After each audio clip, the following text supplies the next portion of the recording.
How to reply to an email directly in the Unify app. I covered this functionality in the Intro to Tasks dashboard, but I think it's such an important functionality that it should have its own video just for ease of reference.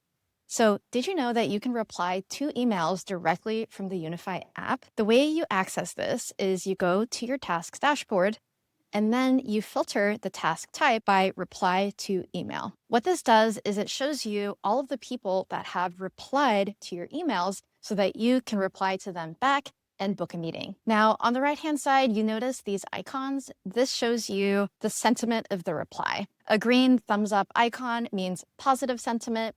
A phone call icon means that they want to book a meeting. A neutral icon symbolizes neutral, no sentiment. This can show you very quickly what the sentiment is of that reply. To reply directly to an email, all you have to do is click on the task here, and you can see the reply that generated this task, the sentiment of that reply, and then you can craft your reply directly here.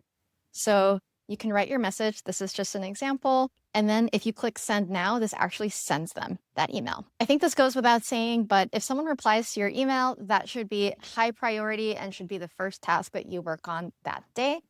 But here is where you would see all of the replies that are coming in through your outbound emails and how to action on them step by step to book those meetings one by one. All right, let me know if you have any questions in the comments and see you in the next video.